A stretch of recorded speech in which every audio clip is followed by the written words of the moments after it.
Hey everybody, it's John. I'm back again, and I'm not going away. This is video 5 of 6 of this series, and this is the third take. Because in the first take, my cat walked in the room, and the second take, the phone rang. Hopefully we'll get through this one. This week I'd like to talk a little bit about therapy, the physical therapy I had to go through, and more importantly, going back to work after having a stroke. Physical therapy is a very challenging and long and tedious operation, but as long as you work hard and stay with it, you can overcome anything. At the time, I went through a lot of physical therapy, cognitive therapy, and speech therapy. Remember the first day of physical therapy, I was able to, and keeping in mind that I had been an athlete and was in pretty good condition at the time that I had my stroke, I got on a treadmill, and I was able to stay on a treadmill for 20 seconds on the lowest level on the treadmill, holding onto the sides while somebody else was holding me up. That's how bad I was. But I came a long way with the help of a lot of good people, and I've overcome a lot. The main point of that is trying to get back to work, and that's a struggle unto itself. And there's two components to that. You have the physical aspect of it, and you have the mental aspect of it. They're different, but they're connected, because the brain literally controls everything we do, from the most physical aspect of something you can do to the blink of an eye. It's controlled by your brain. And if your brain doesn't want it to work, it's not going to work. I've learned to overcome a lot of those, and when I first went back to work, you have to understand that for 6 months, I had been under a microscope, constantly watched by friends, family, doctors, in checkups. Someone was always with me, was never alone, just trying to get better. Then came the point where I had to go to work. I had to get up in the morning, had to take a shower. I had about an hour commute to work. Had to go across a bridge. There was traffic involved. Go to a parking garage, go up the elevator, get into your office.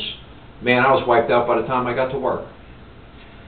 Then I had to attempt to do my job.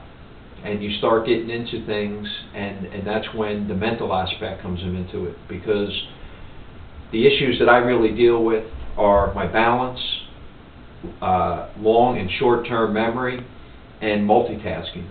See, I was always a multitasker. I thrived when there was pressure. I thrived when there was a lot to do, and I enjoyed it. But now, I couldn't do it anymore. If I had 2 or 3 different tasks going on, I would get confused. So it was a learning experience both from the physical standpoint of being exhausted, and then the mental aspect of trying to do my job and understand I couldn't do it. Clint Eastwood said a long time ago that a man's got to know his limitations. I've tried to learn my limitations. I'm still trying to learn my limitations. And limitations are important because when you push yourself beyond a point, which is human nature, when you push yourself to the point where you just want to go a step further, what happens to me is I fail. All right? And failing is not a good thing, because when I fail, it affects my balance, my speech, my ability to think, to the point where I guess the best illustration would be to say I can't get into a car and drive. So failing when I'm away from home or alone is not something I want to do. So I've learned to not put myself in that position. Okay? But I've also been blessed to be able to sit here and tell my story. Dr. King told us a long time ago that you judge a person by the content of their character.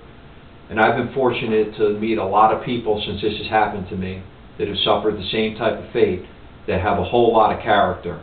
And I'm blessed to call them my friends, and I'm humbled to have the opportunity to be here and speak for them. See, I've come a long way, still have a long way to go, but there's so many out there that cannot do it. They wish that they could go through what I can to make it back to the point I have, but it's just not in the cards. So I want to thank you all for your support. I want to ask you for your continued support. Let you know how humbled I am to speak on everybody's behalf. Please get out, Tell everybody you can, because this is a message that we want to spread far and clear. We want to go viral with this. We want to take it national. We want everybody to understand that this is an easy fix. If everybody understood the consequences of what can happen by just not taking a few simple actions, it's amazing. God bless you. Thank you for everything, and